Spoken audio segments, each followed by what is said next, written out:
Bismillahirrahmanirrahim. Assalamualaikum warahmatullahi wabarakatuh. Alhamdulillahirabbil alamin, wassalatu wassalamu ala nabiyyina Muhammadin wa ala alihi wa sahbihi ajma'in. Amma ba'd. Jamaah sekalian kami hormati, seorang dokter yang bertugas di IGD, instalasi gawat darurat, bercerita tentang pengalaman dia di dalam menangani sekian banyak pasien. Biasanya yang namanya pasien masuk ke IGD biasanya dalam keadaan gawat darurat, sesuai dengan namanya, instalasi gawat darurat. Orang kecelakaan, orang kejang-kejang, orang sakit parah. Beliau bercerita tentang pengalaman yang beliau alami ketika menghadapi pasien yang sangat bermacam-macam. Beliau bercerita suatu saat ada pasien yang kecelakaan dalam kondisi parah, darah mengucur deras dan tidak sadarkan diri. Tapi anehnya ketika digeledik, dibawa dipan yang berjalan itu, ternyata mulutnya itu terus mengeluarkan suara, padahal dalam keadaan tidak sadar. Dan ternyata ajaibnya suara tersebut adalah suara Al-Quran. Suara Al-Quran.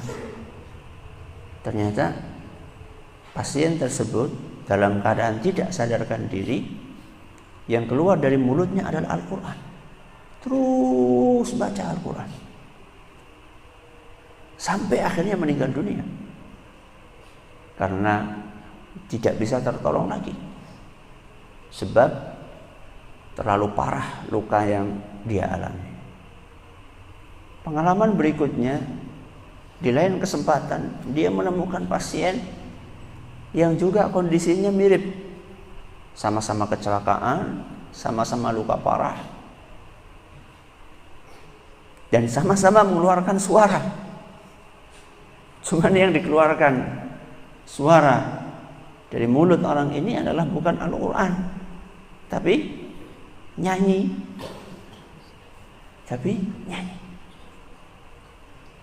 Ketika nafasnya tersengal-sengal, tinggal satu, tinggal dua, hampir dia meninggal, dibimbing oleh dokter muslim ini untuk mengucapkan kalimat la ilaha illallah, ditalqin la ilaha illallah, la ilaha illallah. Tetap yang keluar adalah lagu, yang keluar adalah nyanyian, sampai dia mati kalimat yang terakhir terucap adalah nyanyian. Dokter ini penasaran, pengen tahu tentang perjalanan hidup dua orang ini.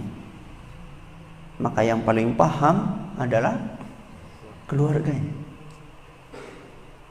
Orang yang pertama, setelah selesai mengakhiri hidupnya dengan bacaan Al-Quran, dokter mencari mana keluarganya.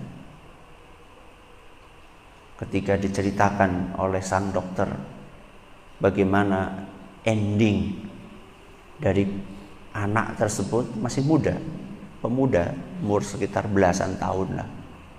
Ditanya kepada keluarganya, setelah diceritakan oleh dokter tadi, ya, Masya Allah, saya tadi terkagum-kagum melihat akhir yang sangat indah dari putra bapak atau putra ibu. Saya pengen tahu bagaimana sebenarnya perjalanan hidupnya. Maka keluarga dari sang pemuda tersebut bercerita bahwa anak kami ini memang sangat tekun beribadah. Dia seorang hafiz Al-Quran yang menghabiskan hidupnya untuk terus membaca Al-Quran. Dia juga imam masjid. yang tidak pernah telat untuk berangkat ke masjid. Selalu beliau membaca Al-Quran siang dan malam, ya. Malamnya rajin tahajud, siangnya rajin untuk murojaah membaca Al-Quran. Ketika dia bawa kendaraan pun, di kendaraan yang dia dengarkan adalah Al-Quran, yang dia baca adalah Al-Quran. Memang anak kami ini hari-harinya diisi dengan Al-Quran, yang tidak pernah telat untuk berangkat ke masjid. Selalu beliau membaca Al-Quran siang dan malam, ya. Malamnya rajin tahajud, siangnya rajin untuk murojaah membaca Al-Quran. Ketika dia bawa kendaraan pun, di kendaraan yang dia dengarkan adalah Al-Quran, yang dia baca adalah Al-Quran. Memang anak kami ini hari-harinya diisi dengan Al-Quran. Dokter itu pun tidak kaget melihat cerita perjalanan hidup sang pemuda. Di kesempatan yang lain, setelah selesai mengurusi jenazah pemuda yang kedua yang mengakhiri hidupnya dengan lagu-lagu, nyanyian, dia tanya kepada keluarganya, ini sebenarnya bagaimana sih perjalanan hidupnya? Aduh dok, ini hari-harinya selalu telinganya disumpel dengan Walkman, dan Walkman yang dia dengarkan isinya adalah musik, nyanyian, hari-harinya terus itu kerjaannya. Sholat jarang, ke masjid hampir-hampir tidak pernah, habis waktunya untuk mendengarkan musik. Idolanya adalah artis anu, penyanyi anu. Dokter itu mengatakan, wajar seandainya kemudian akhir hidupnya seperti itu. Kejadian yang seperti ini itu bukan satu atau dua. Kejadian yang seperti ini banyak terjadi di muka bumi. Ini menguatkan sebuah kaidah kehidupan yang disampaikan oleh Imam Ibnu Katsir rahimahullah di dalam kitab beliau Tafsir Ibnu Katsir, Tafsirul Quranul Azim, man 'asha 'ala syai'in mata 'alaihi. Man 'asha 'ala syai'in mata 'alaihi. Siapa yang punya sebuah pola di dalam hidupnya, sebuah kebiasaan di dalam hidupnya, maka dia akan mati sesuai dengan kebiasaan dia tersebut. Saya ulangi. Siapa yang punya pola kebiasaan selama hidupnya, maka dia akan mati sesuai dengan kebiasaannya. Pemuda yang pertama, kebiasaannya apa? Baca Al-Quran. Maka dia pun diwafatkan ketika baca Al-Quran. Pemuda yang kedua, apa kebiasaannya? Dengerin musik. Mulutnya yang keluar dari lisannya adalah musik. Maka dia pun juga diwafatkan oleh Allah dalam keadaan sedang bernyanyi, bermusik dan seterusnya. Maka lihat apa kebiasaan kita. Pegang HP terus, mungkin matinya pas pegang HP. Mending kalau yang dipegang programnya adalah Al-Quran. Ya. Tapi saya pikir tidak banyak. Ya, Ustaz, ada Ustaz. Software Al-Quran di HP saya ada Ustaz. Masya Allah, bagus.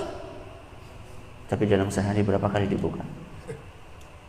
Lebih sering buka WA, lebih sering buka Facebook, lebih sering buka program Al-Quran.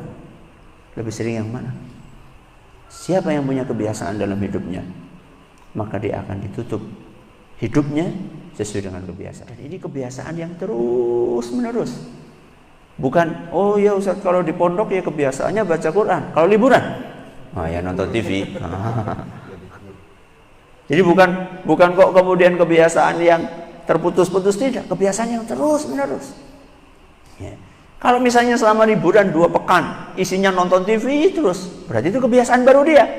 Dan matinya bisa saja sesuai dengan kebiasaan barunya, bukan kebiasaan lamanya. Ya. Maka istiqomah itu adalah sepanjang hidup, bukan hanya selama di pondok, bukan hanya selama kita berada di masjid, tapi kebiasaan hidup adalah sesuatu yang kita jalani selama hidup kita, dimanapun kita berada dan kapanpun kita berada. Man 'asha 'ala syai'in mata 'alaih. Siapa punya kebiasaan dalam hidupnya, maka dia akan diwafatkan sesuai dengan kebiasaan tersebut. Maka milikilah kebiasaan yang baik, hindarilah kebiasaan yang buruk. Mudah-mudahan bermanfaat. Subhanakallahumma bihamdika asyhadu an la ilaha illa anta astaghfiruka wa atubu ilaik. Assalamualaikum warahmatullahi wabarakatuh.